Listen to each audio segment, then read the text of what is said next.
He doesn't want somebody in the seat. If you want, Yeah. I learned that from I can't see. somebody over there. I think that's open, right? You like to sit next to the other combined. But got also, there's part of Becker and No, Emily's here. City attorney. My office. Right, I was gonna say. My sister. Yeah, significant. That's Yeah.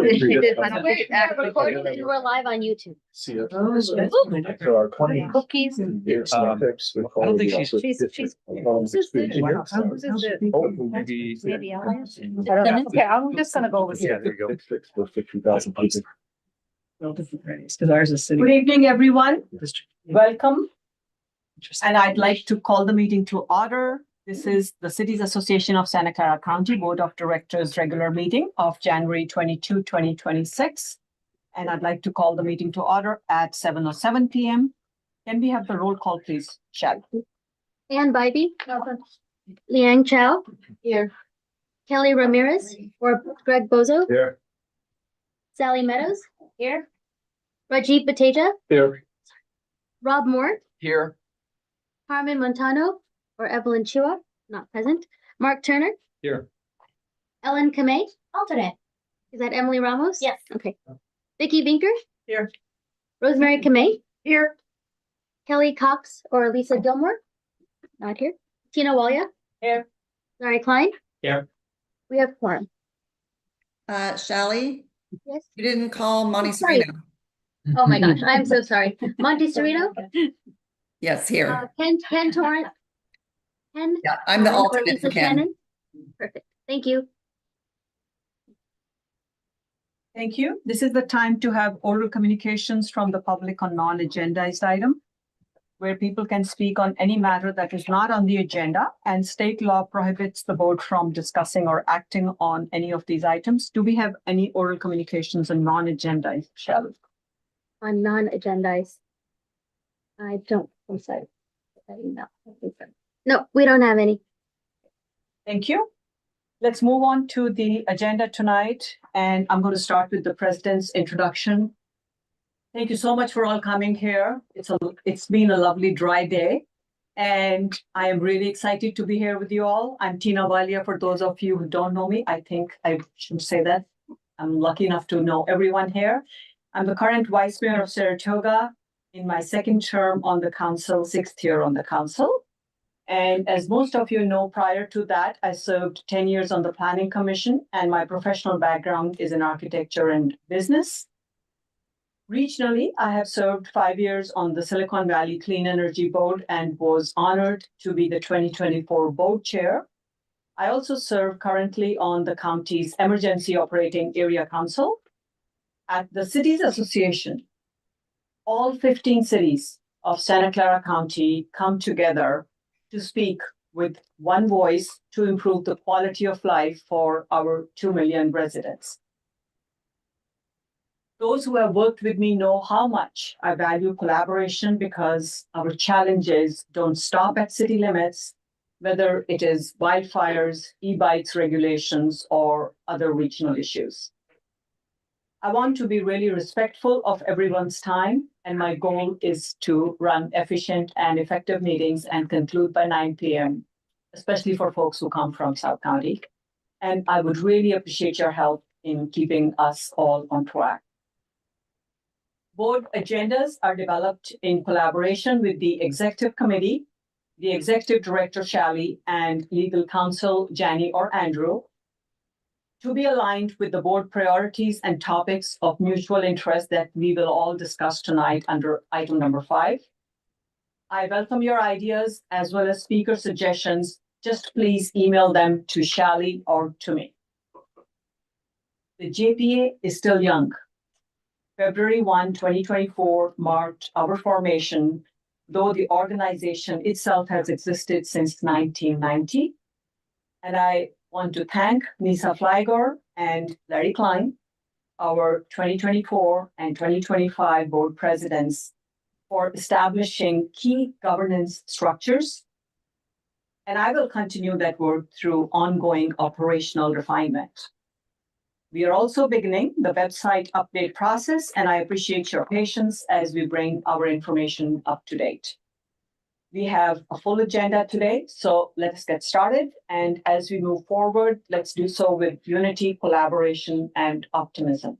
Thank you so much. With that, let's go to item number 2, which is the consent agenda. It has 3 items. Approving minutes from board directors meetings, November 13th, 2025 and December 7th, 2025 special meeting, as well as an amendment, the first amendment to the agreement for executive director services with Charlie Circuit. Is any member of the board wanting to pull any item from the consent or make a comment? Seeing none, I am going to ask for public comment in the room or remote. Charlie, do you see anyone? No one remote has their hand up. Okay, so I'll close for public comment and call for a motion for the 3 consent items. Move to approve. Second, Turner, second by, Senator Kamei? okay. Okay, can you call the roll, Yes. please? Santa Clara? Palo Alto? Yes. Gilroy? Yes. Cupertino? Yes. Monte Sereno? Abstain? Morgan Hill? Yes. Mountain View? Yes. Los Gatos? Yes. Los Altos? Yes. Sorry. Yes. Thank you. Los Altos Hills? Yes. Campbell? Yes. Sunnyvale? Yes. Saratoga? Yes. Milpitas is absent. San Jose? Yes. Motion passes unanimously. Thank you. With that, let's move to item number 3, which is the Cities Association of Santa Clara County orientation. It's a discussion item, no vote needed.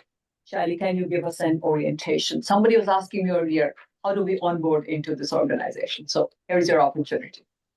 Okay, I just need a minute to pull up my slides.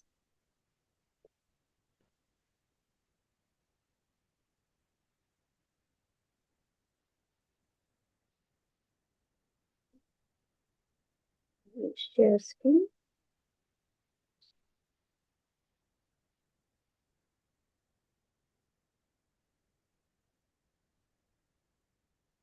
Okay, you all see that?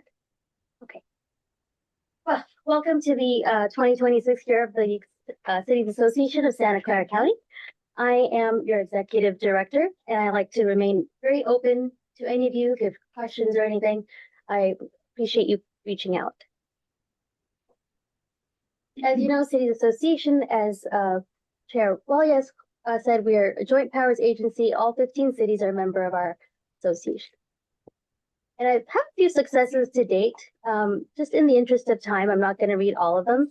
Silicon Valley Clean Energy came out of here. Planning Collaborative, you can see that later. General information. We're a 1 city, 1 vote model.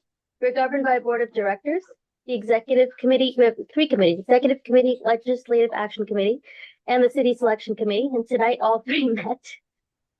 We are all Brown Act bodies. So if you do want to appear remotely, I need to know before I post the agenda, because I'll need your remote location.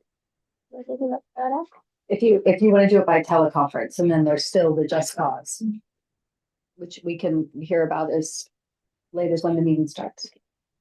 Right, and meetings are held monthly and as needed. Can you repeat Yeah. that? Sorry, so if it's not noticed, what were you saying about the teleconference? So teleconference, we post the agenda at least 72 hours in advance. So if you know, and you can schedule that you're going to appear by teleconference, which has the most flexible rules, then let Charlie know that. But under the Brown Act, you can also take advantage of the Just Cause provisions. 3 days this year, norm posting. Yes. Gonna go through this really quickly. Because we're now a joint powers agency, our legal status is very clear. We're able to get insurance through the Special District Risk Management Authority. This protects individual member agencies as being separate from the JPA. And we don't, one of the things I just wanted to point out that's important is that we don't have employees.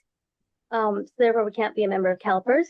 Professional services are provided by independent contractors. That would be myself, Jenny Quinn, and Andrew Shen. All right. Form 700. So those of you who are new, you'll be getting a notice from me. But we have an anti-harassment policy and Form 700. This is just a very quick overview.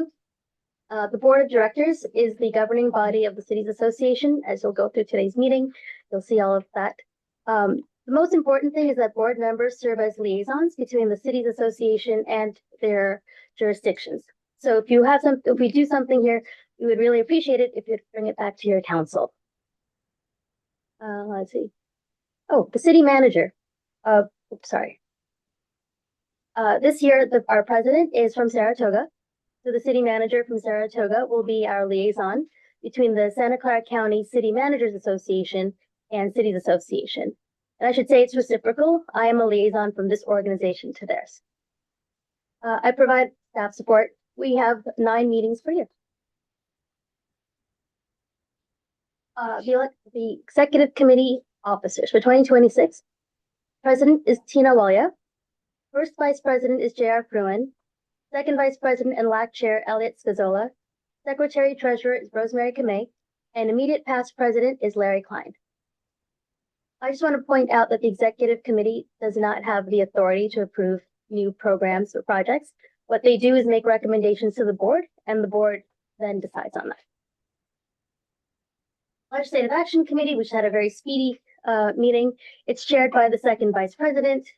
I'll let you read all of that. I also want to make clear that the Legislative Action Committee does not make decisions for the body. They make recommendations to the board, and the board will then discuss and decide if they want to take a position on any bill. And we have the City Selection Committee today. It's created by state statute. So we provide administrative services to it, and that's all. All right. We generally have 2 main events a year, our June membership event and our December holiday party. We do not meet in July. And as needed or as wanted, we can organize symposia, forums, workshops, etc. We're very flexible. So, as I mentioned, Jenny and I and Andrew are not employees. We're independent contractors. There's my information, and I'll just leave that up if you want to. But I can also email you. All right, and that's it. Do you have any questions? All right. Thank you for letting me speed through because I know we have a packed agenda. So, thank you. Okay, do we need to take public comment? I had a question. Are those slides online? Yes, they're in the packet, which has been posted online. Okay, thanks. I'll tell you what, this packet was extremely large and we had difficulty putting it on our website as a packet. There's a link on the website. Okay. If you want these slides, please email me and I will email them to you directly. And that's it. Thank you.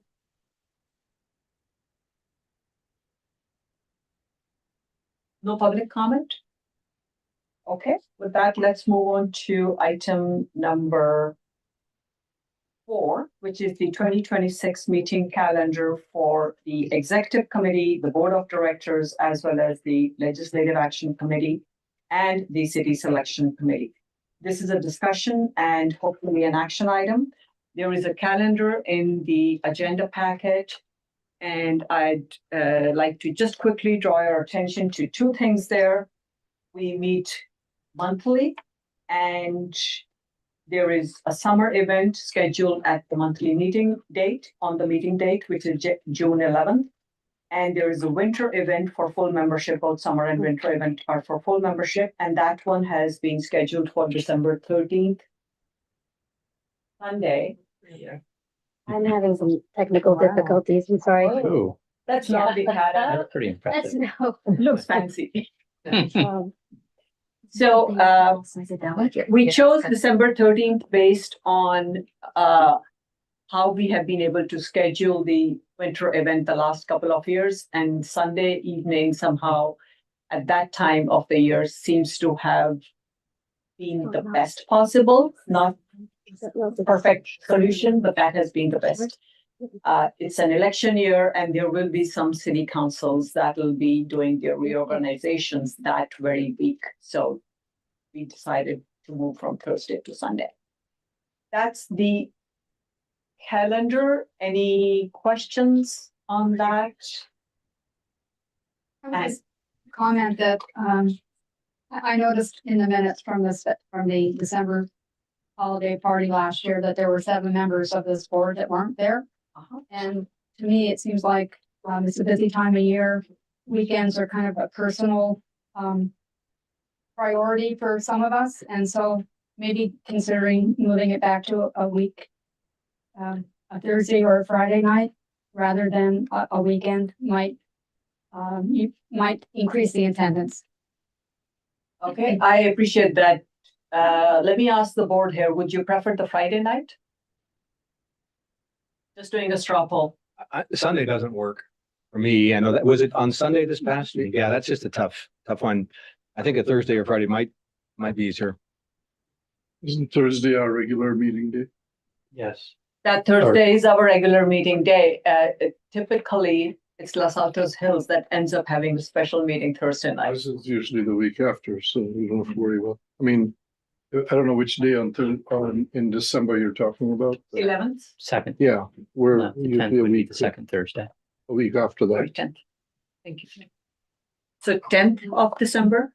Yeah. That's the regular meeting date, Not for us, not a problem for your city. no problem. Would No. Cupertino, Usually it's the second Thursday of December when we do it's in our council procedures manual. So, you do your reorganization? Yeah. I remember from 3 years ago when it was Mountain View, when, it wasn't written before, it was flexible, but now it's written in the council procedures manual, second Thursday, so. So Friday would work. Friday. Friday. Yeah, Friday would work. Last year, the Sunday night in the Christmas season, there were like 3 other events Right away. at the same time. The 11th is a Friday. December 11th, Friday? Sorry. 11th. The 11th is correct. 11th is correct. 11th.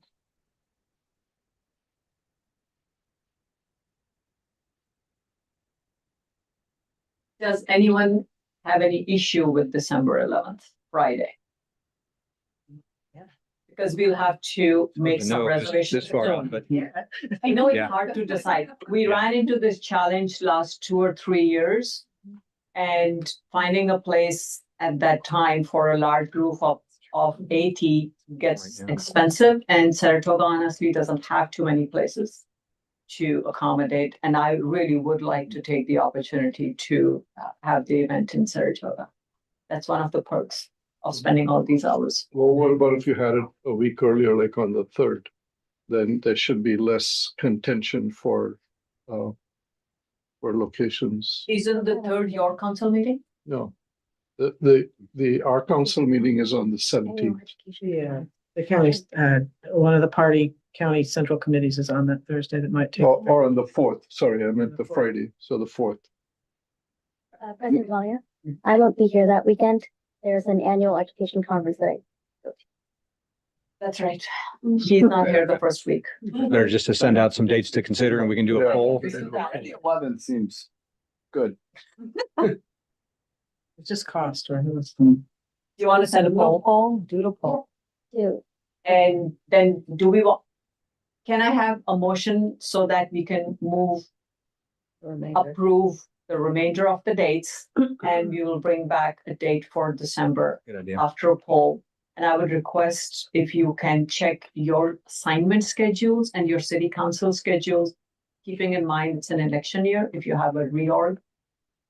The second week of December, Thursday or Friday, which is December 10th or 11th, because clearly I'm hearing concerns and I thank you for bringing those up.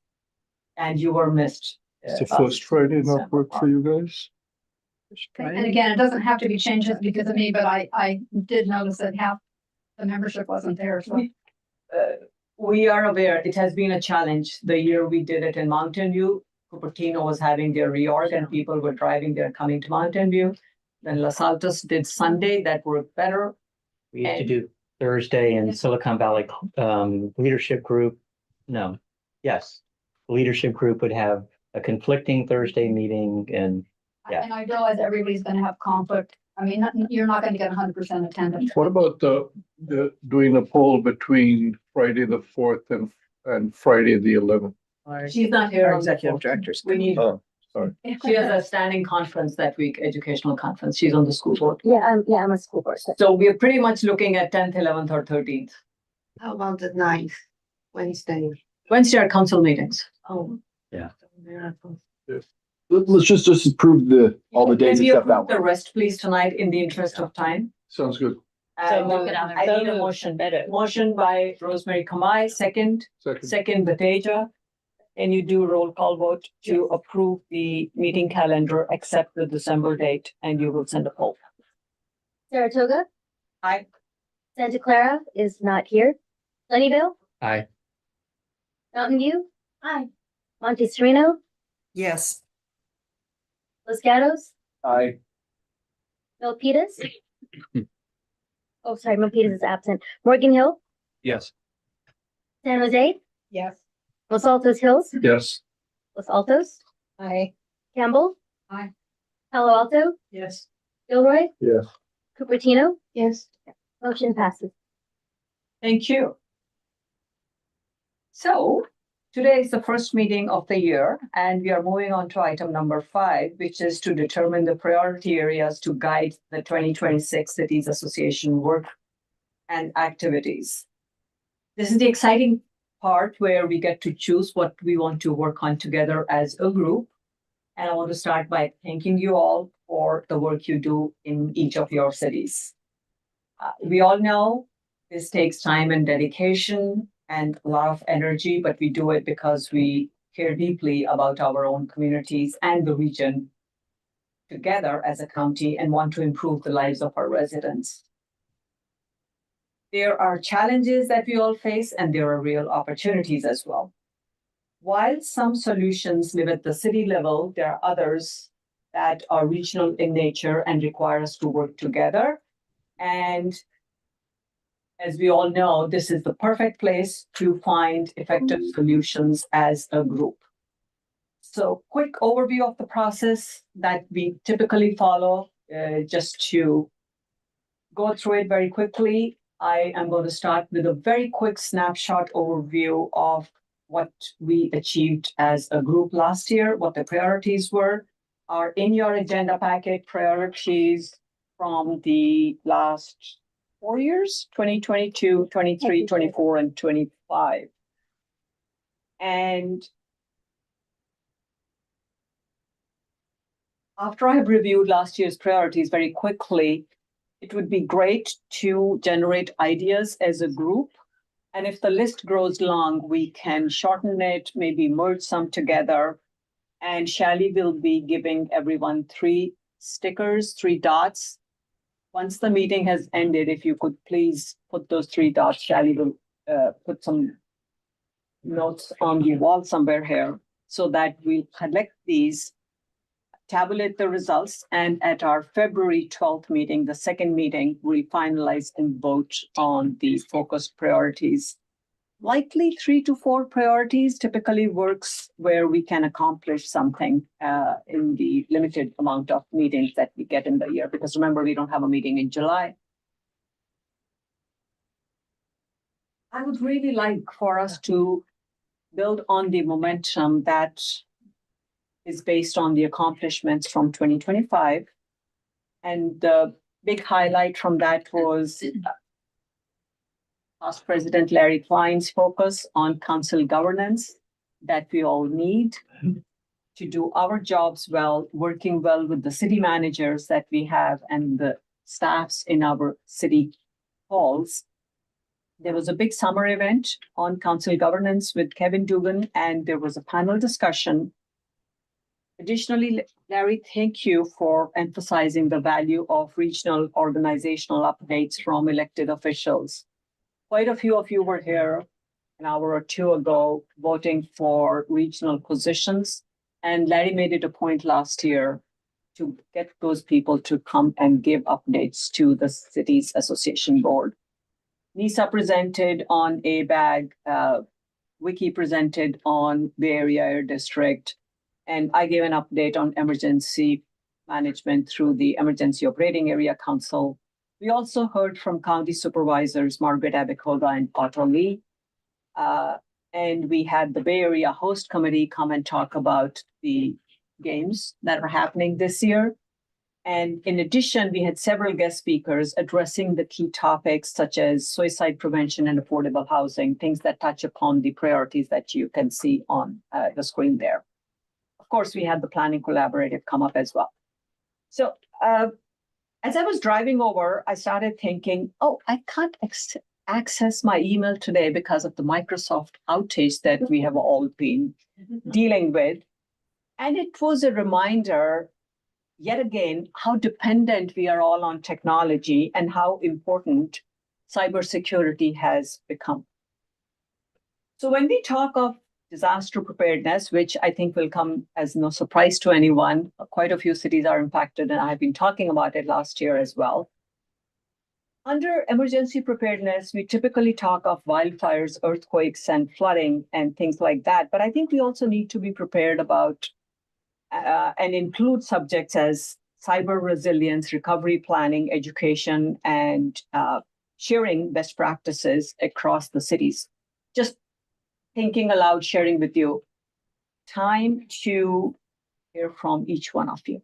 Let's generate some ideas and have a discussion on this. Do you want me to just write them on the big Sure. flip chart, or do you want me to do it up there? If that's easier, why don't you do that? Because we can see that better. Does that work for all? Just give me a second to pull it up. Okay, who wants to start? Just Director question. Chow? Just a question. Sure. So trying to understand, so if an area is set as priority, it seems I looked at the agenda items from the last 2 years. It seems to be mostly just receiving presentation from those areas. And when I looked at the bills considered by the LAC, that does not seem to align with the priority identified by the board.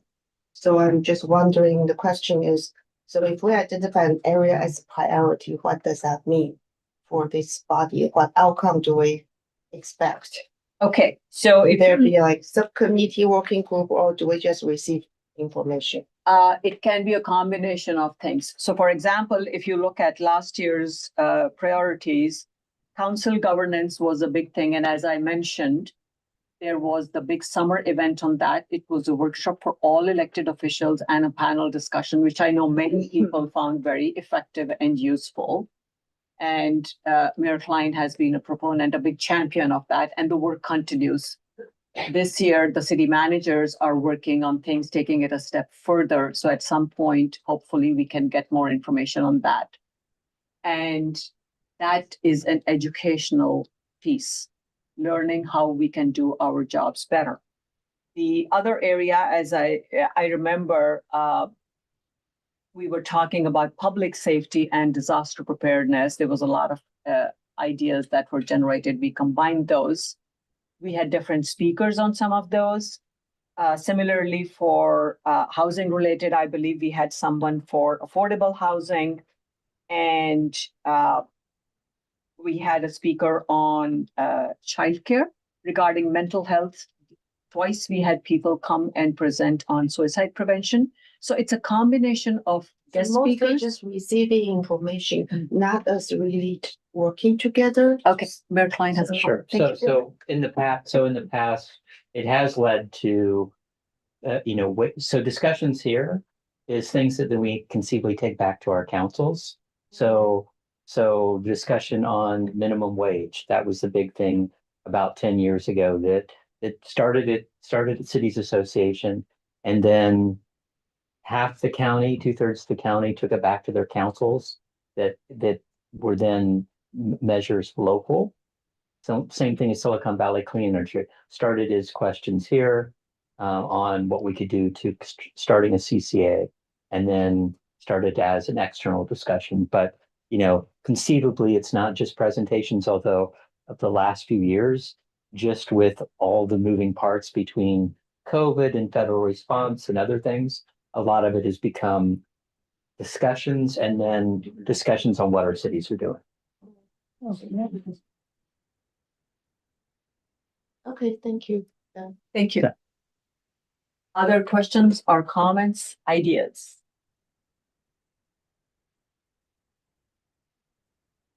Who wants to go first? Any ideas? Let's get started. Air District, do you want to do some? Oh, Mayor Moore. Just conceptually, just to start off, I definitely agree with you that we should have less than 7. I think we should, 3 or 4, it seems to be the right ballpark. Okay. Mhm. And we could merge a few. I remember last year, Nisa was helping us think through some of the things. And we can come back in February with some of those ideas, how we could do that. So I believe Mayor Turner had some suggestion. Yes, I did. You know, one of the things I think that we're all frustrated by are the mandates that we're seeing coming out of Sacramento. And one that I think, if I'm not mistaken, Sunnyvale is dealing with, we are certainly dealing with, all of our cities are going to start to deal with the fact that these high density housing units are coming to the point where they're not required to do on-site parking. And we are seeing cars all over our streets. I don't know what we can do with that or how we can, whether it's that mandate or other mandates, these things are really negatively affecting our communities. This one in particular is causing some real serious problems that I'm personally dealing with in neighborhoods where residents are frustrated by this. So I don't know if it's something there that we can, you know, how do we push back on some of these mandates? I mean, I don't know if we can, but we just can't keep remaining quiet and taking these things like, all right, that's another one. We just have to figure it out. We should be demanding either more opportunity to sit at the table, and get, you know, our ideas in or get feedback. We've got to have some communication with these lawmakers. Otherwise, we're just going to keep getting this crap shoved down our throat. Thank you. That does help. For sure, we can have Put that in 3 communication. words. That helps. That's great. And we can get some of the legislators to come and speak and respond to our questions, Mayor Potato. Yeah, I totally agree with that. Our biggest challenges in our town are housing and fire. And you know, we get on average, I think like 30 bills coming out of Sacramento every year on housing. And it's just the volume of legalese that we have to parse and understand and understand the interrelationships between all of those in order to make meaningful decisions about various issues in our town is really challenging. And the mandates are very difficult, and the rate at which they change is also very difficult.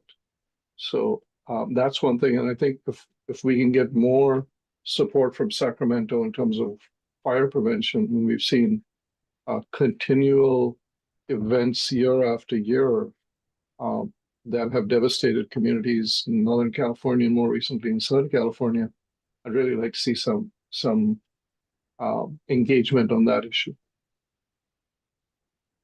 So both the mandates and the engagement on things like fire prevention from Sacramento. That's all. For fire, I'm not sure. I mean, certainly we talk about mandates, but I think I'm looking for more support from the state on that, whether it's through legislation or funding.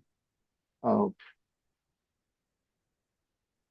for the housing, it's the mandates and the volume of ever-changing legislation. Sure. Thank you. Anyone else? Yeah.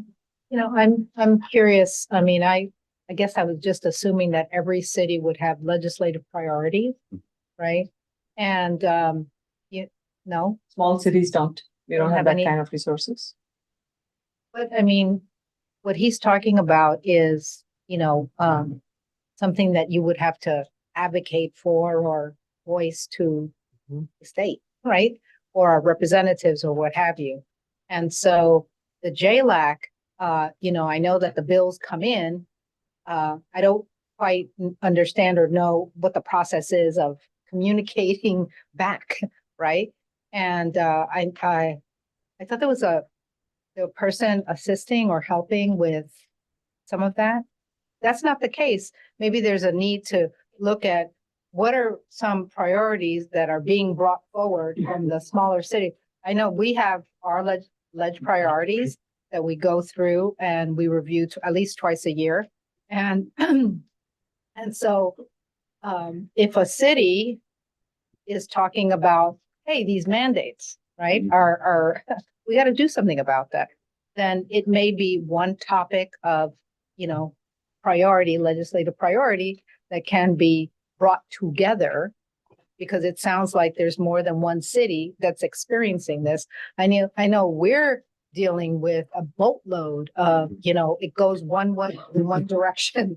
And so, I think that there may be a way of being able to, leverage together. And that's the purpose of this organization, is to look at the commonalities and leverage what we may want to do forward. So. Okay, wonderful. Mayor Winkler. Yeah, I'm gonna go in a slightly different direction for a moment, because 12 hours ago at 7:30 this morning, I was in Sacramento at a Northern California Power Agency board meeting, which is how we keep the lights on in Palo Alto. We have public power, as does Santa Clara. But it's a bigger question than that, with our electric grid and what the demands are gonna be on it, with data centers and other things, and that affects everybody regardless of the source of your power. And so I'm wondering whether we want something broad like sustainability and climate action.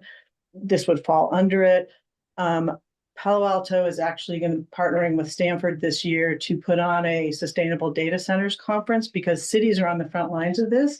We regulate land use. There's all kinds of things we can do, but we need to figure out best practices, because there's also all kinds of revenue from them. And we have to balance these things. So I don't know how you want to describe that, but it occurs to me, I've been talking to people literally around the world. The C40 mayors are going to want to co-sponsor this, but here we are in our county where we birthed this industry. And if this cities association were interested in, voicing something or just being part of the conversation, I offer that up. I ask a question on that, is that, because part of the, I think the challenge we face is, for us in Northern California, PG&E's ability to provide uninterrupted, affordable electricity, which we in South County, at least in Morgan Hill, are constantly struggling with. Well, So is that part of what you're? The question is, what will be the demand from these data centers? Yeah. There's all kinds of different opinions on that. How will the technology change that will affect that demand? What kind of climate regulations do we want to put on them or not? Which ones we would like to invite industry? Which ones are easier for them to implement? There's a whole, what are best practices from around the world? Santa Clara already has some ordinances around this. Is it specific to data centers? I guess what I'm asking. This particular conference is, but we could certainly, for this organization, lift it up to whatever, electrification, grid, whatever. Grid sustainability, I think, is probably not a bad. Grid sustainability. Yeah, I don't want to, take over what you're trying to communicate, but I do think, because PG&E is going to melt down if we really move toward this electrification that, again, Sacramento's pushing on everybody. They can't even deliver sustainable power now. So how do we address that at the state level and with the PUC? So, and data centers are going to be a big drain on that grid. Yeah, I don't know that I agree with your premise, but I agree that we need to talk about it. Well, that's okay. I deal with it monthly in Morgan Hill. So Yeah. This is what we have to contend with. Yeah, no, I Yeah. appreciate that. And I Yeah. think there's a good conversation to be had. Yeah. Either way, I think, it's not a bad conversation. So Wonderful. Mayor Meadows. Thank you, Chair. So 2 ideas, not claiming either of them are good. One, and I heard mention of it somewhere earlier this evening, but the e-bikes. So we passed an ordinance last year. The state is what the problem was, because an e-bike looks like a bicycle to them, and then you end up having to regulate in ways that don't make sense. So maybe we could actually urge them to think about, There's already legislation pending. Yeah, so we pass an ordinance, whether it's going to work or not, the kids are going to do what they're going to do. But so that's one idea. I think that's actually tangible. This next one isn't, but in the current environment, how do we help our community feel safe? So this is different it's a lot, connected with public safety, but it is, like, if we were Minneapolis today, what would we be doing to help our community feel safe? I mean, I don't know how we would feel safe if we were Minneapolis, but so that's really big. I don't know that we can have answers. So those are my ideas. We may not have answers today for some of the things, but I am sure I can take it back to the executive committee and generate more ideas as to how we can do. We can't solve everything, as Mayor Moore said earlier. Let's keep the high level, not for this discussion, but at the end, keep it to 3 or 4, but all the other ideas and questions that are coming through, we can certainly try to get speakers, if nothing else. And I do like the idea of something tangible. I know 2 of us attended the e-bikes Cal Cities roundtable 2 days ago. Mayor Klein was there and I was there. And that's your next turn. Okay. And I was going to add e-bikes, but I, on top of e-bikes, also add e-scooters, because they're, they go hand in hand to a large degree. And it's safety, it's ordinances, it's trying to share. And I look at this as also sharing what we're doing, sharing what's being imposed from the state. I started this discussion last year after, I can't remember what mayor brought it up at the county level and what the sheriff's office is looking at from an enforcement standpoint. So I do think that that's important. Other things that was kind of mentioned, and this is, to me, several things related to websites and city operation, security, cybersecurity. One of our schools was hit partially with that earlier this week.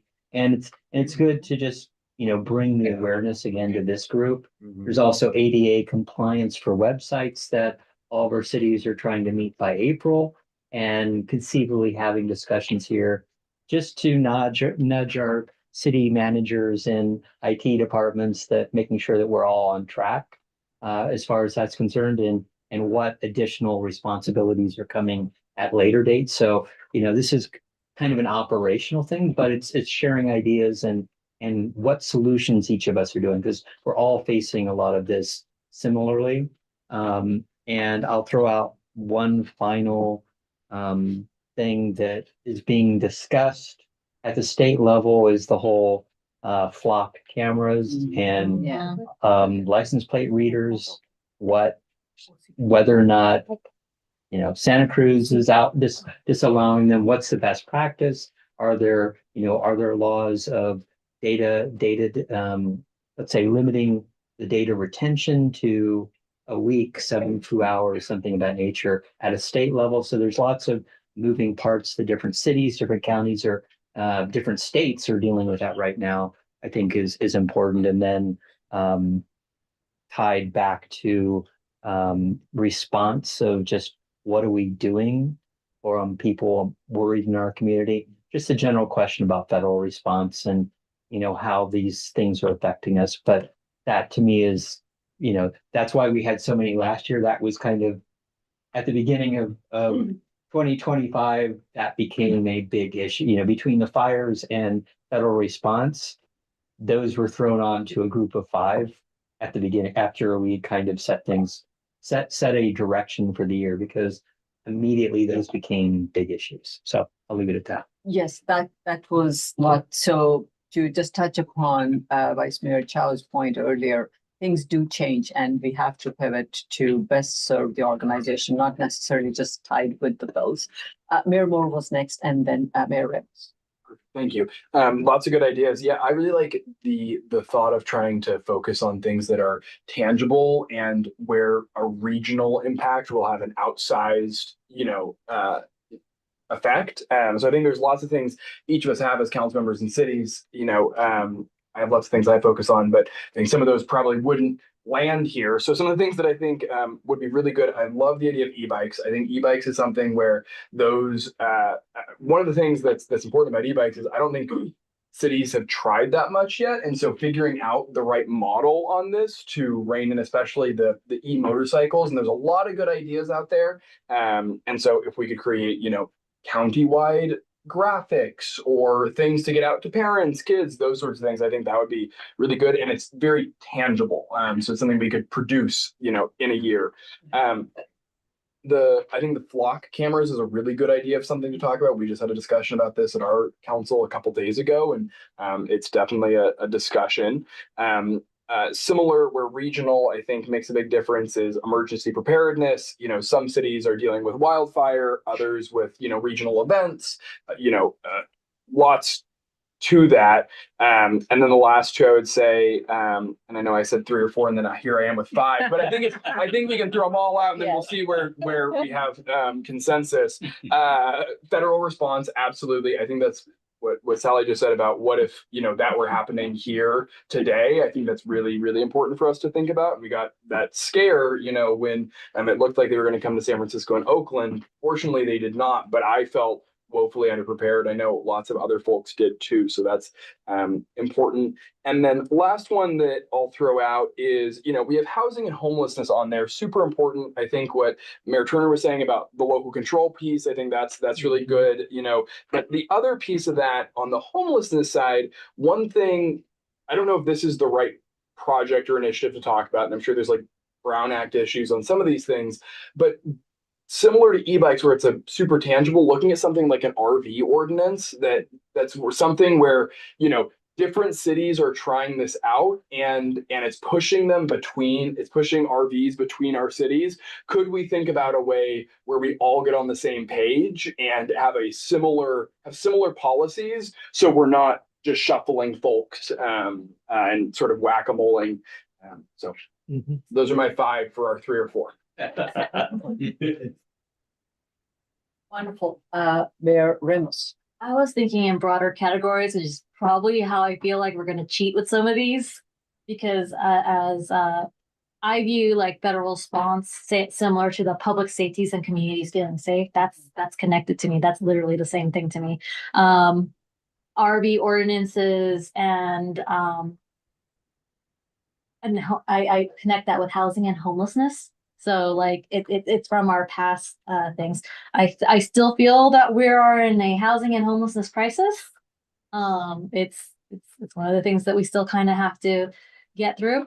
One of the things that I've started to notice this year, and it's just because it's probably cyclical, but how are y'all budgets doing right now? It's not going well. So I kind of wonder if there could be talk about my understanding is that some of our revenues that we had hoped for are not there anymore. Now, it doesn't hit cities as much as it hits school boards, because the school boards I've been hearing, every single school board I've been hearing of, they're doing dramatic cuts. And that's not technically our problem. Sorry, school boards. No, it's true. But like we are getting less revenue than we have previously anticipated.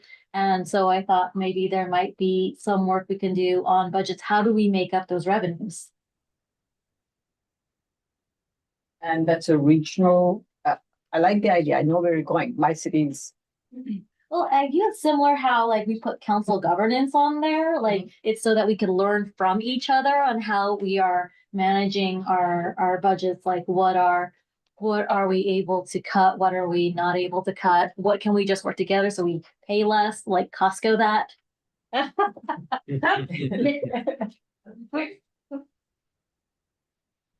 Okay.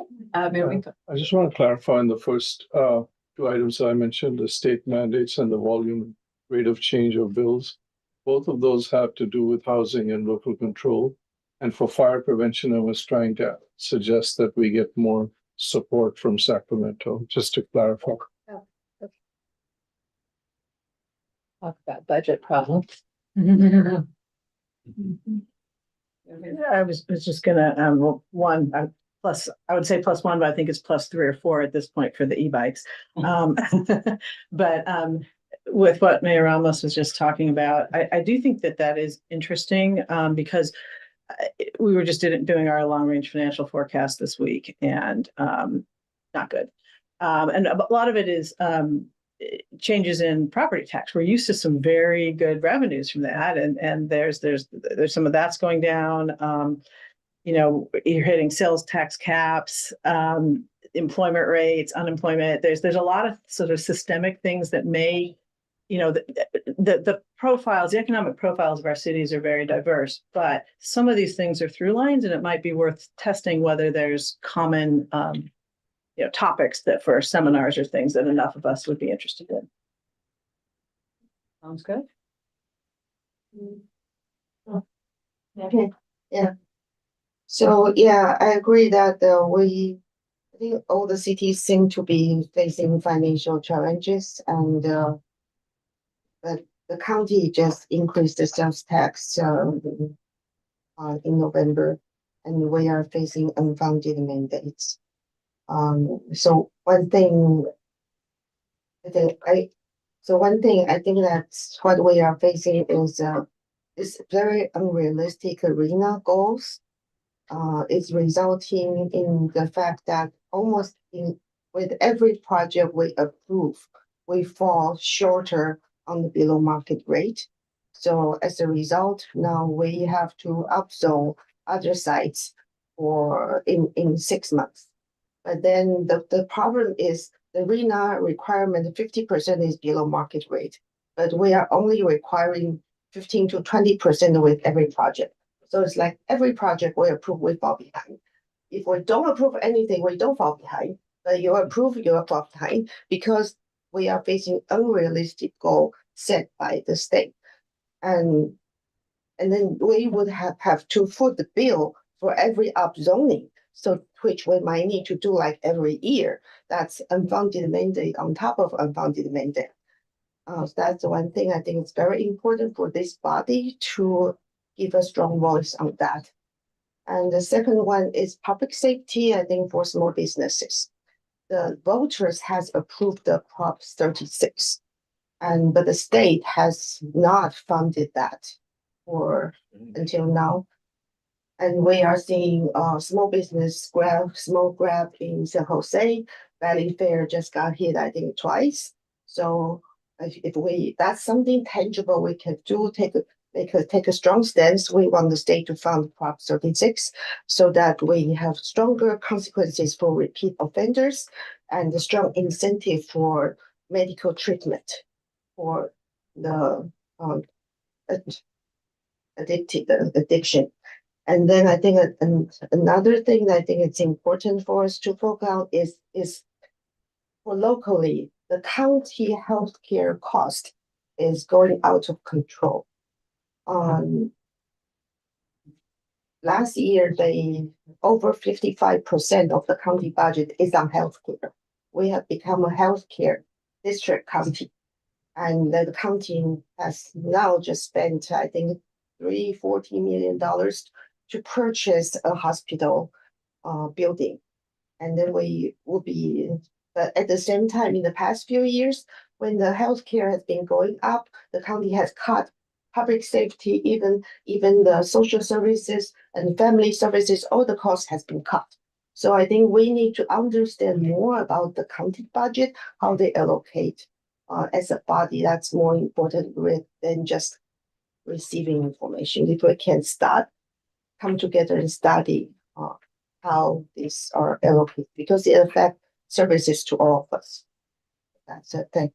So would you like to focus on the public safety, the services, or the county budget, or all? I think against three unrealistic arena goals that we should push back on, and support Prop 36. Support funding for Prop 36, which already passed by the voter initiative, and then get more understanding of the health care cost of the county, its impact on other services of the county. And then I guess the fourth one is on the unfounded mandates and the financial challenges that we all face.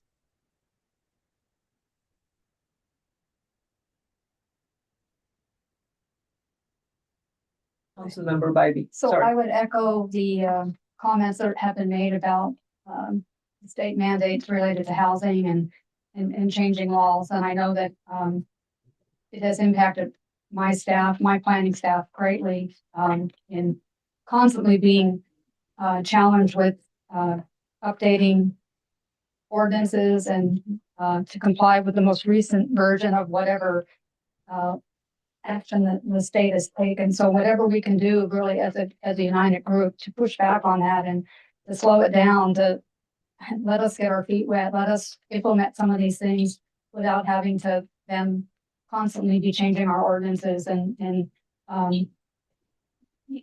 I, as a council member, sort of lose track. Well, didn't we do this ordinance that did this? And it's very difficult to, I would say challenging to explain to constituents what's really happening. So would be a priority. You mentioned, Larry, the flock cameras. I know in Campbell, we're on the leading edge of technology with some of the items that we've implemented with drones and flock cameras. And I think our police would be the first to present data that show a positive reaction and response to some of the crime that's being committed and the apprehension of suspects because of flock cameras. So I think my city would be a positive in support of flock cameras. I know there's controversy out there about them, but I think we would be a good model to provide data and some presentation on that. And then I do think that homeless and housing and mental health are intertwined. We don't do enough in that area from a regional perspective. I think we tend to, each city tries to do the best they can with the resources they have. And it just seems like there's not, we take a step forward, but then 2 steps back. We don't really get to a point where we can say, hey, we solved this, or we've made a step forward, a positive step forward. I think there should be better communication with the county and the cities as far as those issues. So let me ask, I just want to be sure I heard you correctly. You're saying Campbell can provide data regarding flock cameras, that there's a They do, yeah. correlation. As I said, That's my city's experience, but I wanted to make sure. I don't want to definitely say, yes, they've got the data, but I do believe that they track that. And they track the data, and you believe that shows that they're able to catch the criminals. There's incidents where they have. Okay, great. I don't mean to discuss this here, but I just want to give you some information. Los Altos Hills was the first town patrolled by the sheriff that instituted flock cameras. We put in 40 of them. This past Thursday, we decided to remove all of them. So that's what I'm saying. There's good and bad, but I think we could attest to the fact that there's probably more positive than negative. We could do. So, and one more question. You talked about homelessness and mental health being intertwined. What specific, I'm just trying to get to the next layer. Within homelessness, it's a vast subject, and what could be a tangible there? What are the challenges there? Lack of resources? Here's one of the things I think some of the cities, and probably San Jose, may tend to deal with most, is that there is an element within the homeless community, and whether that's related to mental health issues, that will never be able to provide for themselves. They'll never even survive in temporary housing that we might make available. They're just not going to use it. I'm under the, for me, I think we've got to find a way to get back to state facilities where it's the governor had sort of introduced this, I think, a while back. And whether we get a little more teeth into that and help get some of these severe cases off the street and housed in some way where they can be cared for in a more compassionate way. Because these folks on the street, it's just not compassion leaving them on the street. So I don't know if that can be part of what you're talking about, but I mean, there's some severe cases that become very, very challenging for cities. And how do we really address that? Okay. Yeah. Okay. Thank you. This is very, very meaningful. The issues that you are facing in each of your communities or that you can think of. I think you had another point. I was just simply going to ask, how we get from that to 26.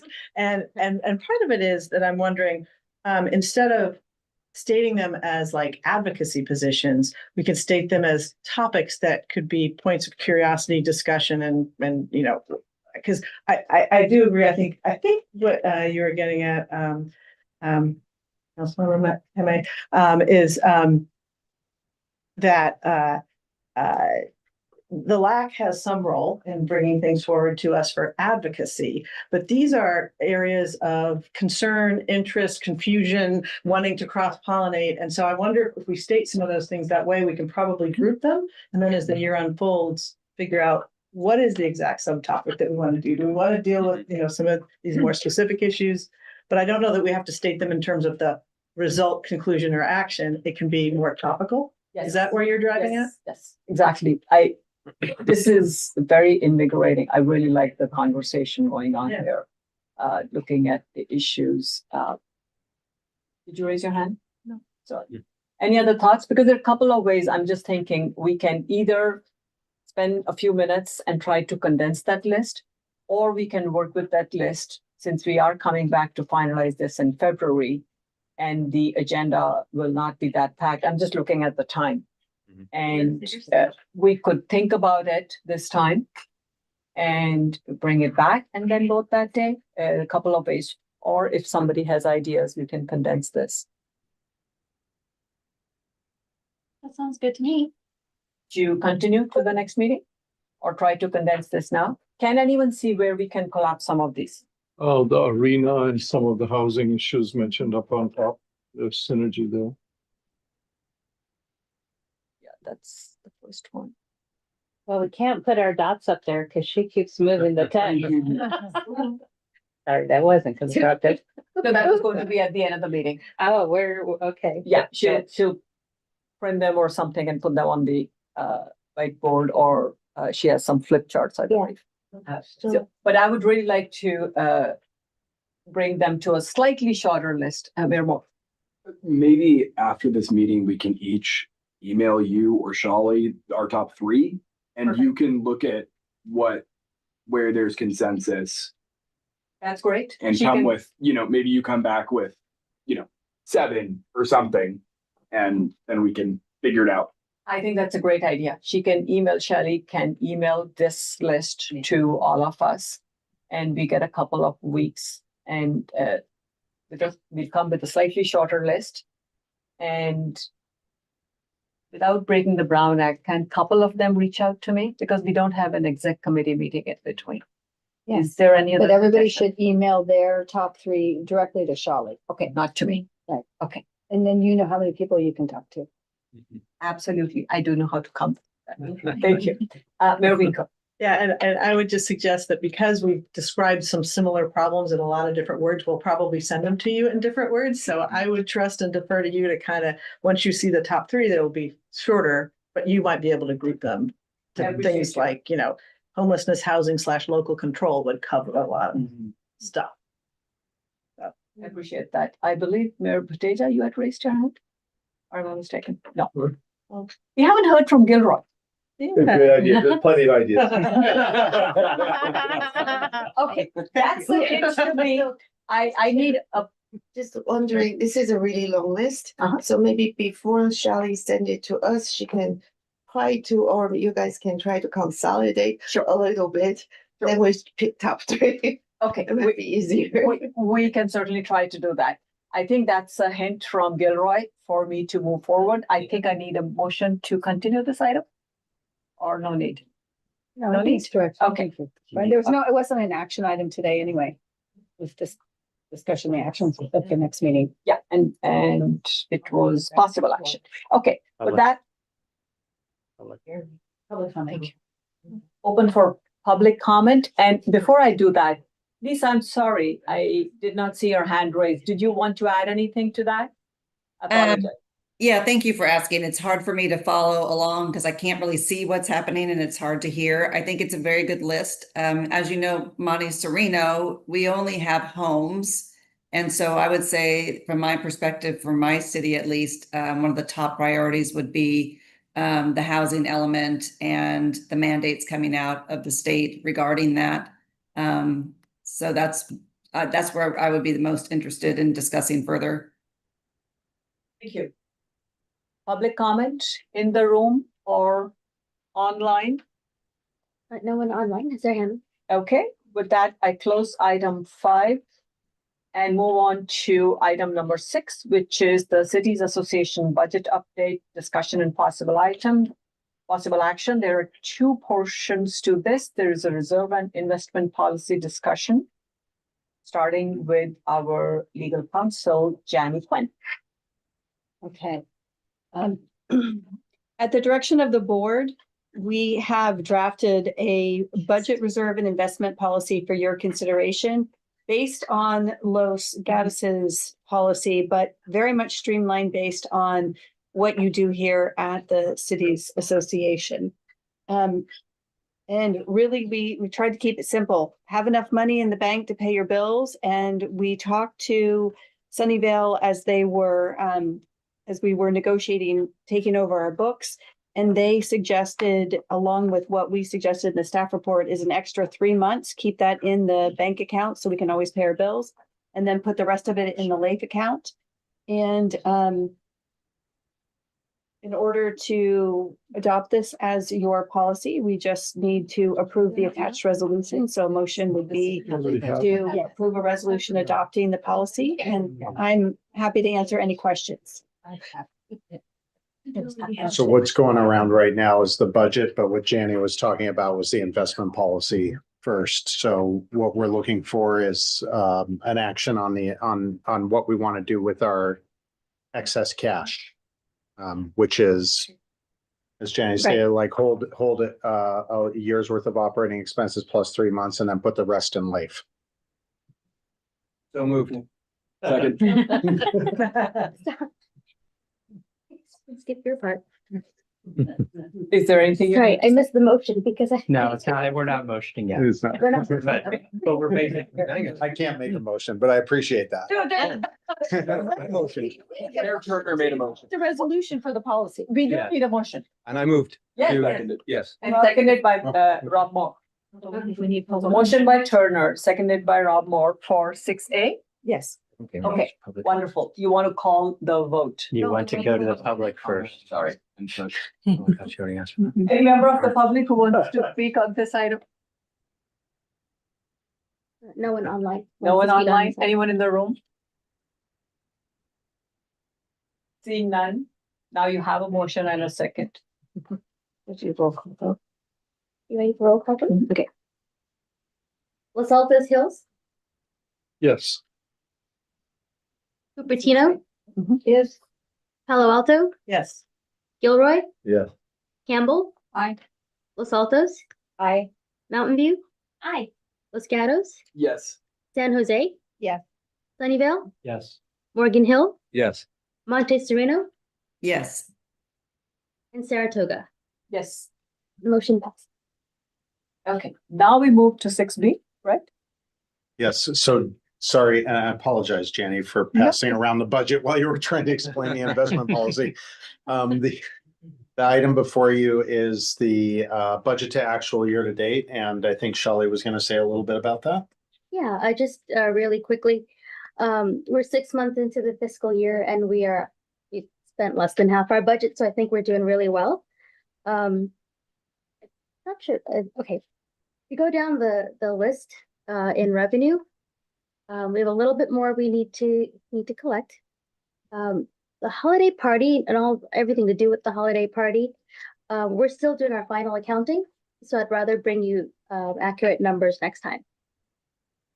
In terms of professional services, I do believe we're coming in way under budget. Sunnyvale is providing financial services for us, so there's definitely a bit of savings for bookkeeping and auditing services. You'll see 15,000 for the website redesign. We didn't spend the 7,500 that was budgeted in fiscal year 25, and the board gave permission to roll that over into fiscal year 26. And so that added to the 7,500. So we have 15,000 there. Office supplies, again, we're operating under budget, except for miscellaneous. I use that fund for printing, and November packet was quite needy. anyway. Let's see what else. I think the rest of it is pretty straightforward. Yeah, I guess I'll just take any questions. Technology and software, those are programs that we use, so we just pay for them monthly.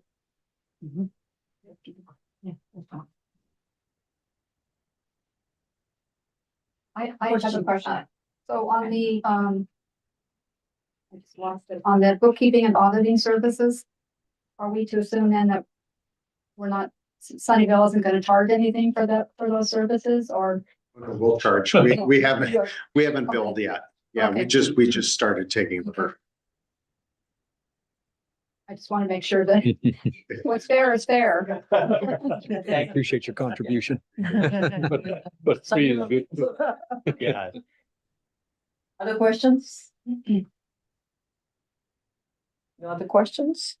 Tim, did you want to add something to this item? Yeah, and I don't know, Director Kamei, if you had anything you wanted to add, but I did want to point out one of the other actions we wanted to take. We just talked about moving excess funds into LAIF.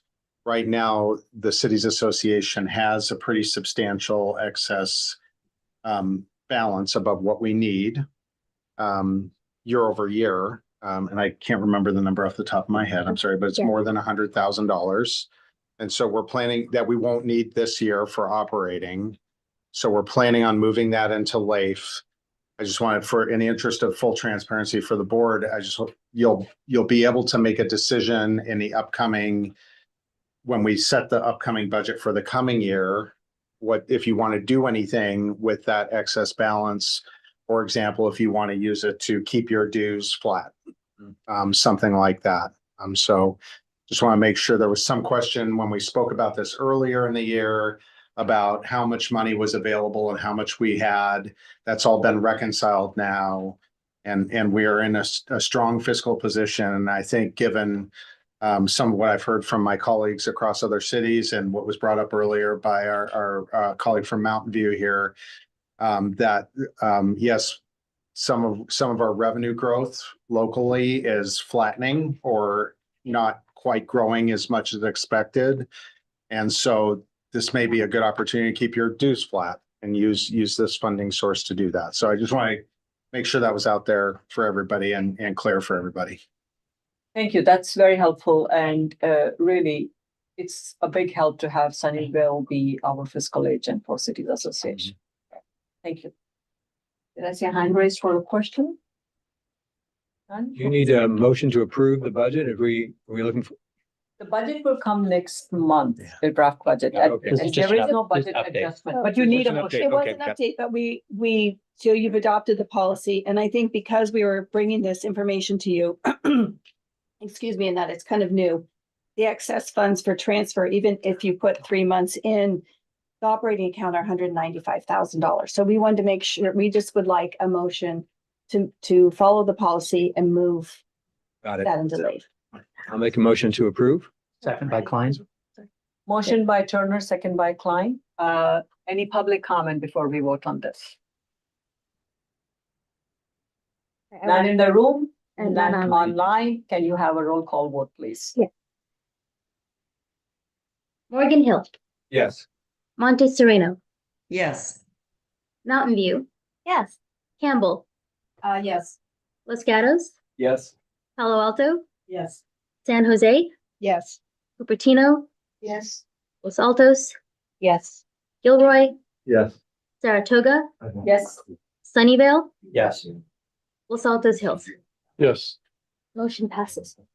Thank you. And with that, let's move on to item number 7, which is the consideration of a request by the City of Cupertino for amendment to the Cities Association Joint Powers Agreement and bylaws. This is a discussion and possible action item.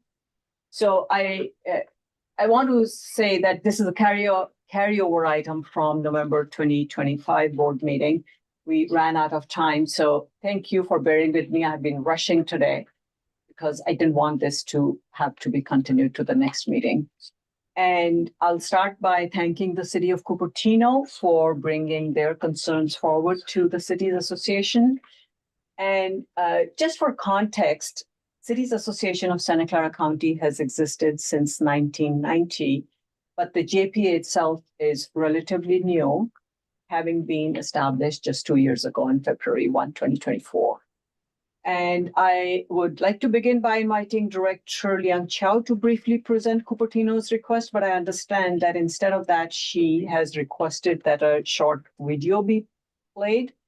And there is a heavy stack of attachments in the agenda packet, as well as, I believe, an email yesterday that you forwarded. The 2 emails I forwarded. 2 emails that you forwarded to the board. So if you have the video ready, that will be great for you to run that. And then after that, I am going to ask Jani to outline the process and the steps required for us to address these requests, Sure. just to frame that. Yeah, so I realized something I didn't say in the video. Can I say quickly here? Let's, Um, are you ready with the No, I'm video? not ready with the video yet. Okay, Yeah. go ahead. It's Oh, in- yes, sorry, I it's- am ready. Okay, why don't you play the video and then you in the- can add to that? It's in the email I sent to Shelley to be forwarded. I know it's a long agenda packet, so the email I had the page number of where the summary of the report. And it's a 3-2 vote on October 7th by Cupertino City Council for this proposal. Is that what Yeah. I made 2 copies of Yeah, an email? Yes, Today. that's the email that you sent Shelley. The email, yeah, I did say that in the video. I promised my council that I'll mention it's a 3-2 votes. Oh, Yeah, so that's the So- point she did Yeah. forward the email to the Mhm. whole board, 2 emails, one yesterday and one today. I know I received it. yeah, and the email had the red line, screenshot of the red line. If Sure. you want to know, yeah. So the key point you are presenting there is that it was a 3-2 vote. Yeah, I want to Thank you. clarify that. Thank you. Thank you so much. If you're ready, would Yeah. you like to play the video, please? I think I need to To help us. These are the dues that we currently each city pay. This is my 7th year on the Cupertino City Council. I have served on the city's association board for 2 to 3 years in the past. I've been 8 or 9 years out of the 11 years. The intent is to make sure that it works better for all the cities. First of all, I'd like to thank Shelley and Barry for your tremendous help in providing all the documents. Ever since I started on the city council and served on the board, I have heard its satisfaction with cities association from various council members from different cities for years. There is the perception that only a handful of people in the inner circle gets to serve on the executive. Some people even wondered, why do we need the executive committee? Why do we need the legislative action committee when there is no paid lobbyist to help us? So these are the dues that we currently each city pay. Therefore, I would like to propose some potential changes. We want to make sure that it works for us. I have tried to summarize the current practice because not many people know what they are. But in the interest of time, I won't repeat them. I will just express some concerns that we have. The main thing is 2 officers on the executive committee are not required to be appointed by any member city at the public meeting to represent them. And the LAC chair currently is always the second vice chair of the executive committee. It's not required to be appointed by any member city to the board nor to the legislative action committee. Sorry, as a result, LAC could have 2 council members from one city serving on it, one as chair, one as a voting member. And that creates awkward. This conflicts with the ILO, which says that there should be 1 representative from each city. And the election time in November creates problem because most cities do not appoint our representative before that. So we are proposing 3 changes.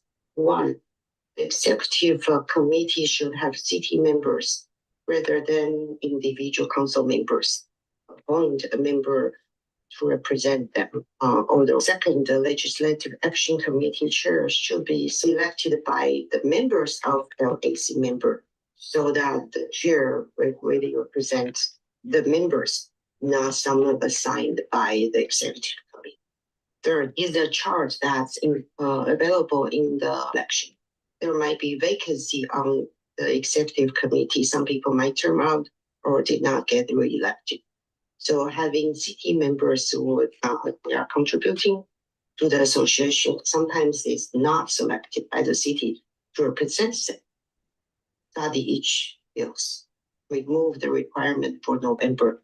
Each city, then some cities as listed here have this issue because any city will likely have a primary and alternate and appoint additional members if needed. And also another issue I've heard is cities are not fairly represented. In the past 11 years, proposed revision does not solve that issue. However, having member cities likely will lead to more fair representation in the future since the forming of cities association. So our representative memo that I have written to the cities association, the information was extracted from minutes of cities association. As you can see that there is a succession plan from treasurer to the second VP to the first VP to president and to vice president, to past president. The member likely will be serving for 5 years. And most years, only one person is selected to join as the treasurer. And this is a chart with the numbers on representation. This unwritten practice actually worsened the lack of fairness because each year only one member is kind of handpicked to join the executive committee as treasurer. That person might stay there for 5 years and any other member from the same city will not be able to join because it's impossible to have 2 members from the same city. And then that member have never been represented on the executive committee. While some other cities in this year, we have 2 executive officers that are not appointed by their own city to represent them on the board. So this is an issue that can happen to every city. Another issue with the current process is LCHC chair may not have expertise in state legislation.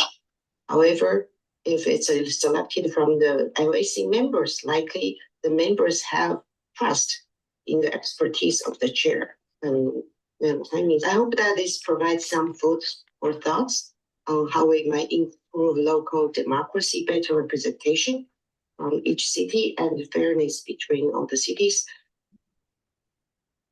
Okay. Yeah, I Thank apologize. you. I have to edit this from a longer video. So it seems the audio and video doesn't quite match sometimes. It worked out. I do appreciate you trying to condense it in the interest of time so that we can actually get through it. I'm going to request Jani at this point to walk us through the process or how should we proceed to deal with this request? We actually need your guidance on whether you want to proceed and then how to proceed. But the 3 changes that are addressed in that presentation are all to the Joint Powers Agreement, which is the kind of an order of precedence, the highest level document that controls what happens at the Cities Association. And each of your respective councils would need to consider, and 10 of the 15 of them would need to approve a change. If those changes were implemented, then there's another process to change the bylaws to conform. And that's it's a very interesting process that we created where you would decide that you want to proceed with the bylaws and then they go to each of your respective agencies for a 30-day review process. So I think the first question is whether or not you want to proceed with the proposed amendments to the JPA. Do you want us to go through just that first for discussion or?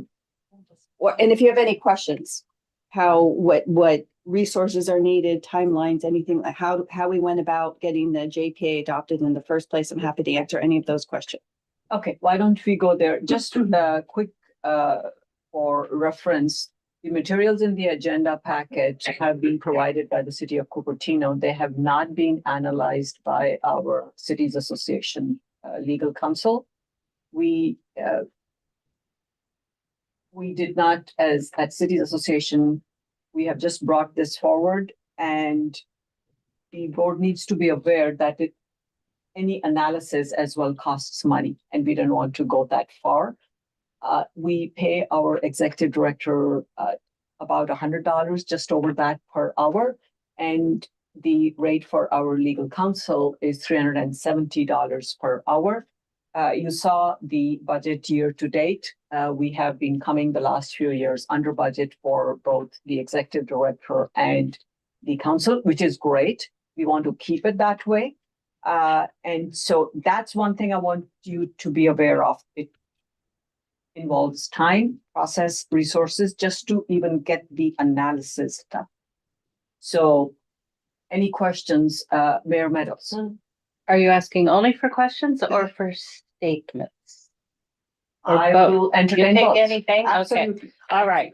So it's only been a few years. I was last on Cities Association during my first mayor term in 2023. It seemed like, and some of you have been on it many times every year. We spent much of that year working on the JPA agreement and then going through the very long and time-consuming bylaw process. So essentially, this has been in place not even quite 2 years now. I absolutely do not support any changes. Okay, Councilmember Kamal. So I too have been involved in sort of the transition to the JPA. And there was a lot of back and forth, from different councils and bringing, different issues forward. And I think that we came to a good point where we had all, agreed and taken the document back to our city council. We had our city attorney review it, had the administration review it. It was a very, very long process. And I actually feel that at this point, to make that level of change would require a lot of resources as well as, time that we don't have, right? So I would not be in favor of it. And I actually would like to make a motion to respectfully decline, having to go through an analysis, go through each of the councils, go through bringing it back, coming to an agreement. It's going to take an enormous amount of time and energy. And if there's a Do I motion, make I'd be a happy to second correction? it, Meadows. Okay, so we have a motion by Councilmember Kamal, seconded by Mayor Are we allowing Meadows. others to speak first? Yeah, absolutely. I'm not taking a vote. Okay. No, absolutely. Correction. Yes. I want Absolutely, to Vice make a Chair. correction. So when we prepared the agenda item, our city attorney did help review all the documents and made the red line changes. So the change is limited only to the red line that you have seen. 2 places are in the bylaws. So the 3 proposals, 2 are in the bylaw. The third one is in 2 is in the JPA agreement. The third one is in the bylaw. So, and then the screenshot is shown there. And these 3 that's changed is not new for JPA. These are long-standing practice since the establishment of cities association. So this is not changing the bylaw for JPA. It's changing a long-standing practice that has been carried on into the bylaw. So I want to clarify that. Thank you. Yeah, I'm not smart enough to know whether it needs to be changed or not, but I will say that just because it's difficult doesn't in my mind mean that we shouldn't do it. I think the key question in my mind is something broken with the current, whether it's the bylaws or the tradition or the JPA? And then is it important enough to change it? That's the way I would look at it. I mean, yeah, sometimes it's difficult, but I mean, abolishing slavery was not easy, but it was important to do. So, kind of depends on how broken it is and how important people feel that it is to fix it. That's my view. Thank you. There we go. Yeah, speaking from one of the cities that probably asked a lot of questions and went back and forth a lot, even though this was done before I came onto this body. I do remember a lengthy conversation in our council about the JPA documents, and as a lawyer, I nerded out on it myself. I would just wonder and caution us, it is so recent. Do we have enough runway to make the smartest decision if we redo it? And so these are good questions, but with just a couple of years under our belt with this JPA, I feel like we should live into it a little more fully, because there may be additional things, or we may want to come back from these things. And I just feel like it's awfully soon to go back through this process, not because it's hard, but because we may not get it right this fast. And so I would want a little more runway, so we can make smart amendments if we would choose to. And I just wanted to mention, just to kind of react a little bit to the clubbiness thing, because I love the colorful chart that you have there. And I was trying to find Palo Alto, because I think when you listed the 5-year, we weren't on there, and I can't remember someone from Palo Alto. So I looked, and it looks like former Mayor Scharf was on the executive committee 8 years ago, 9 years ago, and 10 years ago. And I don't feel like we haven't had influence in the organization. And I also, when I look at these patterns, what it seems to be is there seems to be, individuals of leadership that move up through the ranks. So that city is represented for, 4 years as that person is on the board, but it's that person. And I'm seeing a lot of names that I really respect when I look back over the last decade of service on the executive committee. So I am fine with how we are now. I'd like to see more runway. And so I'm not eager to go and reconsider this at this point. Thank you. Lear Klein? Sure. So I'll second what Director Bunker said there. It is, and this is in some of the issues brought up here as far as the executive committee.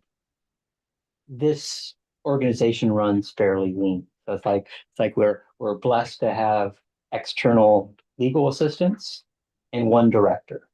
And so the institutional knowledge of the executive committee is lent us to that kind of progressive position from an executive committee standpoint in the past, because if that was a new appointee every year, it would be far more difficult for the executive committee to operate to a large degree. But I also like what Director Bunker said about, is it all the effort to get this across the line, which was less than 2 years ago now, to undertake that. And in looking through this, I do think that there are a few operational things that conceivably could be undertaken, the chair of LAC. But the effort, as Los Altos Hills was saying, the effort to undertake it is a big effort at this point to at this committee, at all of our city councils, that it's not, I don't think that there's bang for the buck in our efforts. So I do think that's an important part of this process. And I wouldn't be in support of undertaking that effort at this point. A year or two from now, I think conceivably there is that effort, and putting this list into the hopper as far as things that need to be changed, or at least discussed at a wider standpoint, and figure out what we would want to take back and change and evaluate from a bylaw standpoint. To me, that would have value. But yeah, at least as far as where we stand right now, I do think that there's nothing majorly broken from a process standpoint. Mayor Turner, then Councilmember Ivey. Thank you. I can support the motion, but I do have similar concerns that if and I think you may have just addressed my concern, Larry, with regard to reviewing this in the next couple of years. Because it's not to say at some point, we might not come across something we all feel very strongly about making a change, but if the thought here is it's just too difficult, so we won't do it, we'd be shooting ourselves in the foot in that situation. So I do think that if we could set a timeline saying, hey, if we've got 2 years, maybe at the 5-year point, we are going to review and make changes if we feel strongly about it. And at that time, maybe that could be reviewed. So I would, that's just my thought, but I think in agreement with what you're saying, and you pretty much addressed it in my mind. So I can live with that. Okay, Councilmember Bybee, and then one hand is up. Mayor Pettit after that. So I appreciate all the effort that went into creating the JPA and updating it, and I know it was a laborious process to do that, but I think the end result, trying to get it across the finish line, is that it did raise some unintended consequences. Namely, I think there's could be Brown Act implications when you have a chair of the LAC and a city appointed representative. There are Brown Act implications. For one thing, I do believe that the members of the board is, and it's stated here in the JPA, the director shall serve at the pleasure of the respective legislative body, and the legislative body of each member shall also appoint one alternate director who shall participate in and vote at any meeting of the board when the primary director is absent. And I think it's the city that holds the membership. The city should be making the recommendation and the appointment to the board, and the executive committee should be comprised of those named in the board of directors. And I really feel that Cupertino's action last November to actually adopt a formal resolution and ask that their person be appointed totally disregarded. And to me, that violates what our board of directors and our JPA says, that it's the city that makes the recommendation, not the executive committee or the board of the association. So I think it should be looked at sooner than later. Yeah, I just wanted to add that I do think it's important for Cupertino to feel heard on this. And so if there are practices or procedures that we can review and discuss more sort of cooperatively, to see if there's a way to address some of their concerns, maybe without going through the heavy lift of actually changing our bylaws or formal documents. I think that's a good conversation to have. I appreciate that. Jenny, do you see a way where we could do that? But their ask, the way I read it, is very specific to change the bylaws and the JP. Is there a more constructive way to have that conversation and discuss? It has to be discussed at the board level. It would have to be discussed at the board level, and whether or not there could be a policy or a priority, or we could come up with something that wouldn't offend the bylaws and the JPA. Would be the only way. I mean, we'd have to talk it through. Okay, Mayor Moore, and then Vice Mayor Chow. I'll just chime in with, I think some of the things that were raised are legitimate. I think there's legitimate questions, but I would generally concur with what I've heard.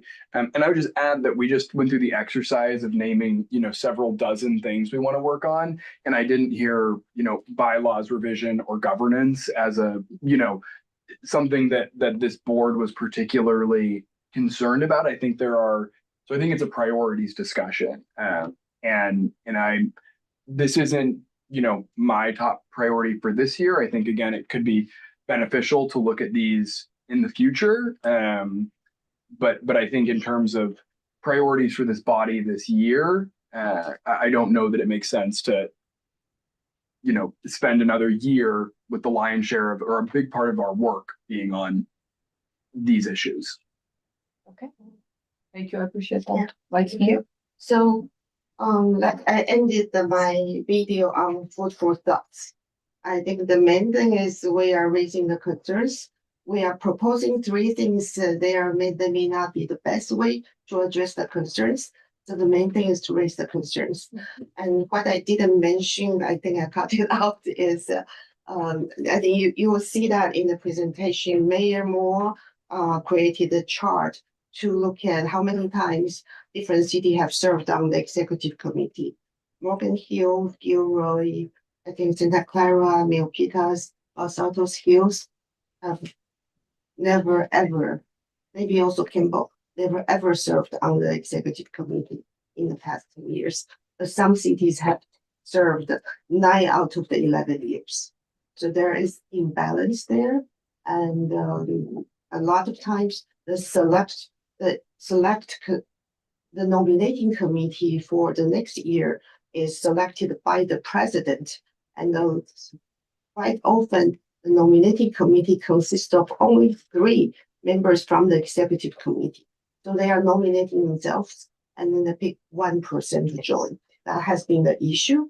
I think that and that person being picked does not have to be appointed by the city. I think that's the main thing. That's an important governance issue as pointed out by I think governance was the priority last year, and governance should be important that way.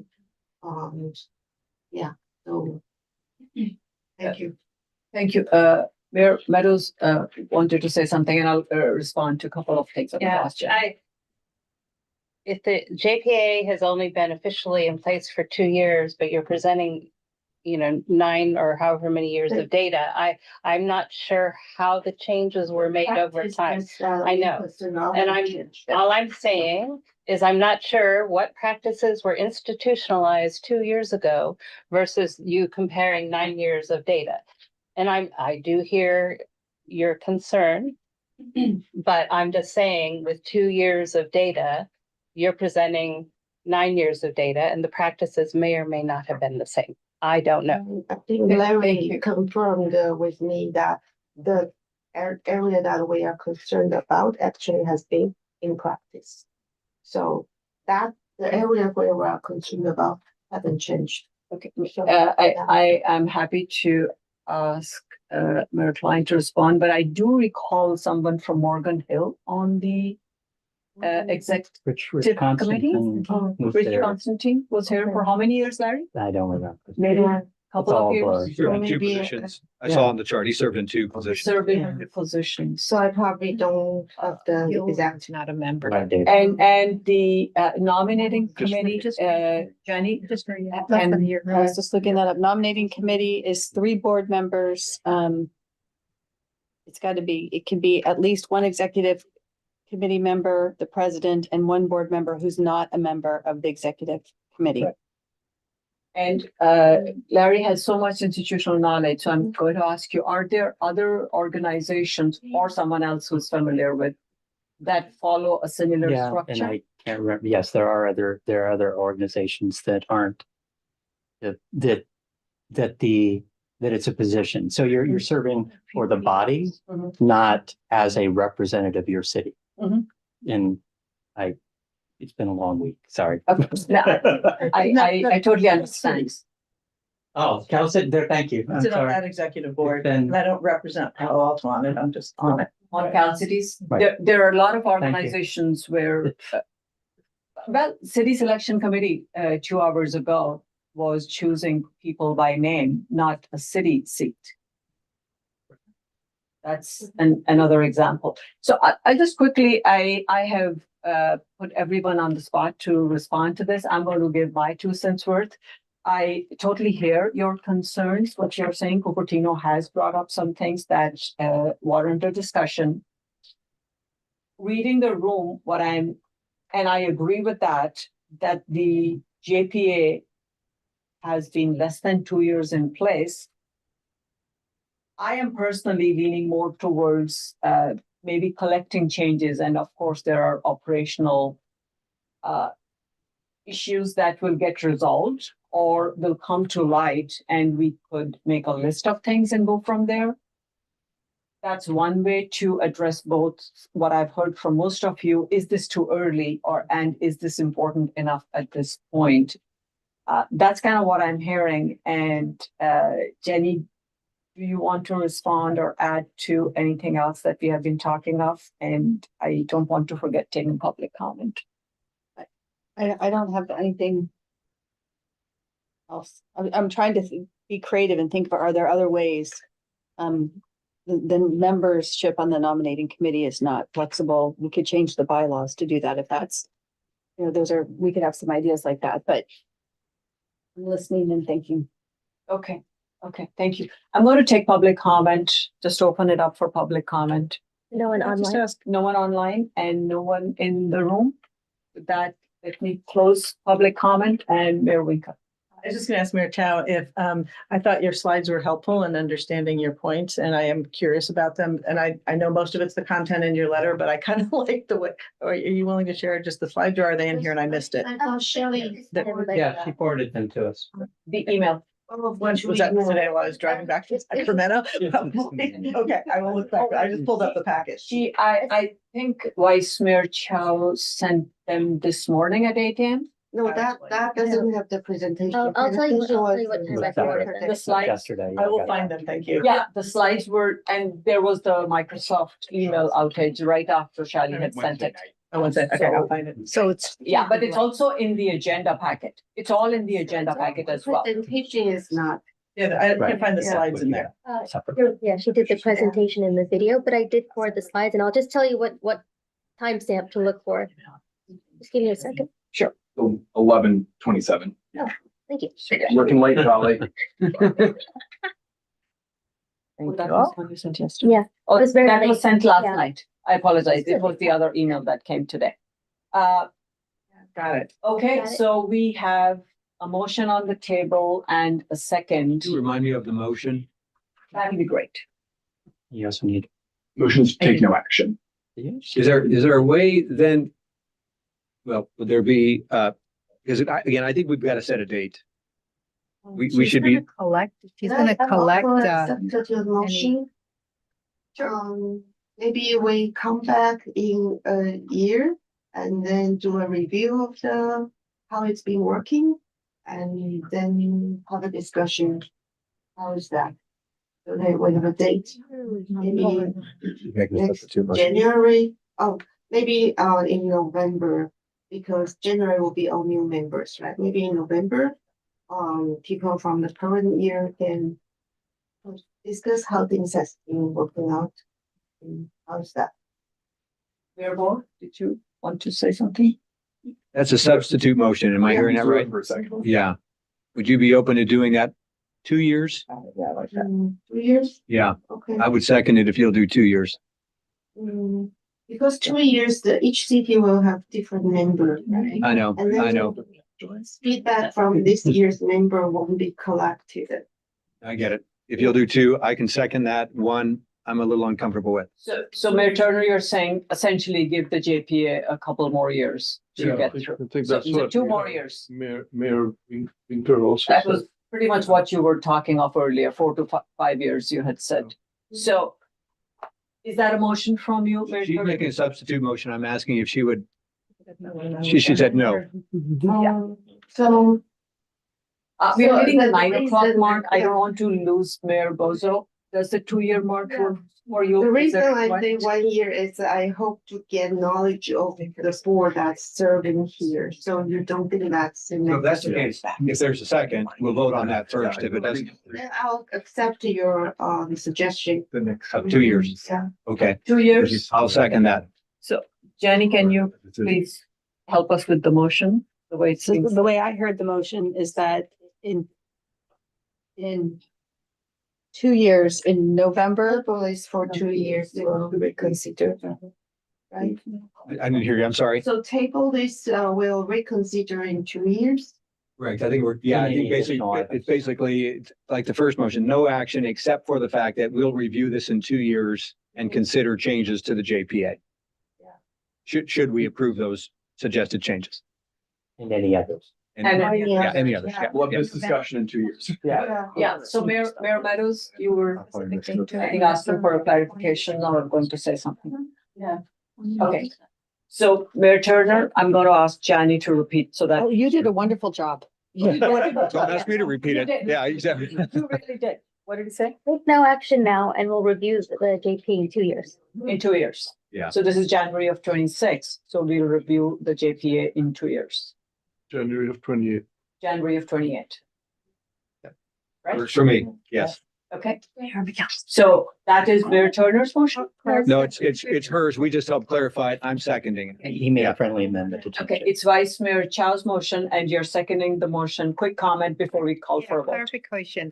So when you say that you want to review it in 2 years, does that mean go ahead and spend the money and start investigating and seeing what it's going to be? No action, were the I words. think Having this act. 2 years, in 2 years, you move ahead and you go and No. have the executive director go and do their stuff. No, Because the thing is, in 2 years, there's gonna be a lot of people who are not here. no, that's not the motion. The motion is table this in 2 years. The board at the time will review this or any additional comments from the city and then decide. So we'll have this Maybe discussion there in will 2 be new years. proposal, So it would be maybe discussed. do nothing, yeah. Jani saying to, So I heard agendize a discussion that would include these changes, any other changes that come up, and it might include a. And review how JPA has been working. Yes. agenda is a discussion 2 years from now, no work to be done by the executive director or legal counsel now. Any other clarifying questions? I appreciate that question, Councilmember Khan. Other clarifying questions? None? Shally, let's call for the vote. Quickly. Appreciate your patience. I don't know how it works when there's a motion and someone makes a substitute motion, so this is with your motion is live. That's the motion we're voting on. Okay. Do y'all remember what the substitute motion was? Yeah. Because my notes are Postpone like, for 2 years and evaluate. Yep. At 2 years. Yeah. and no additional work for the executive Correct. director and legal Yeah. counsel. Okay. Randomized vote again. Morgan Hill, Yes. Montessorino, Yes. Campbell, Yes. Los Altos, No. Mountain View. No. Los Gatos, Yes. Palo Alto, Yes. Gilroy, Yes. San Jose, No. Saratoga, Yes. Los Altos Hills, Yes, Cupertino, Yes. Milpitas. Oh, sorry, Milpitas is not here. Sunnyvale, Yes. motion passes. With how many votes? 1, 2, 3. 10 votes, 10 yes and 3 no, and 2 absent.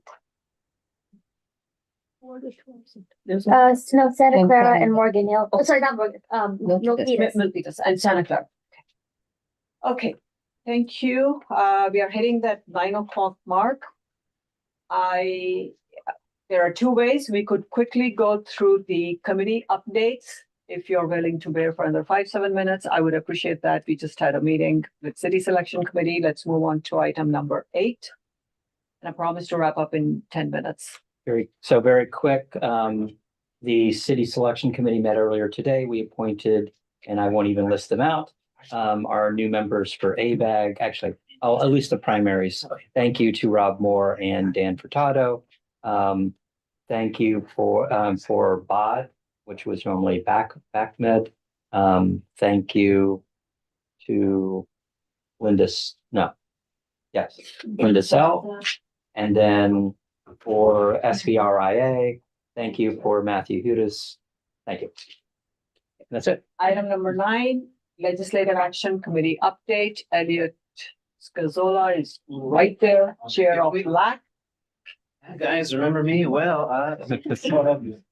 Our first LAC meeting of the year was very brief, as you're well aware of, and we will have a much larger discussion next month I'm very much looking forward to it. That's it.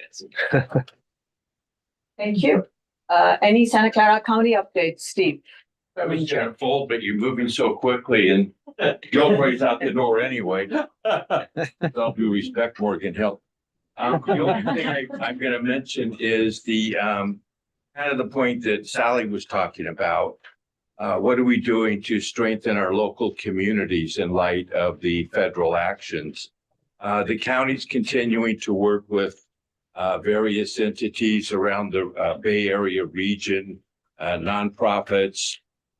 We're doing all we can to be ready to support immigrants in case there is a action by ICE that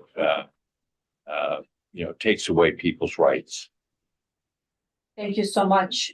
With that, we move on to item number 11, Santa Clara County City Managers Association update. Tim Kirby, Sunnyvale City Manager, thank you for supporting us. And I will just take a quick second to say, starting in February, City of Saratoga will have Leslie Arroyo, who is currently our Assistant City Manager. I know why he left the room. Because Gilroy stole our city manager. And I was going to say that. That's why I left. So, the council unanimously has chosen Leslie as the acting city manager, and she'll be supporting this organization starting February. Tim, your report today. I'll go ahead and punt to the next meeting. I can bring Leslie up to speed and she can give an update next time. Thank you so much. Executive Director update? I don't have an update, but I just wanted to say that I'm looking forward to working with this iteration of the board this year. Okay, joys and challenges. I just quickly add an announcement. Cal City's Peninsula Division has a legislative spotlight event next Friday, January 30th, 5 to 8 a.m. in Mountain View. And I requested that they send an email tomorrow to register in case you have not. And the Cities Association of Santa Clara, all of us, we are the co-hosts with, doesn't cost us anything, but we are the co-hosts with the San Mateo Association, our peers. And we thank you. And joys and challenges. We still have 5 minutes technically from the 2 hour. I promised you, we started late. It's 9:02. Any joys and challenges? I got a joy. I was late. For the reason I was late was we were kicking off an event. We have a Destination Morgan Hill magazine that we just published. Yeah. Pretty excited about that. And it'll be out to like 10,000 different locations around the Bay Area, airport and other places. So yeah, excited. Thank you. Congratulations. Thank you. Other joys? I get all the joy. Challenges?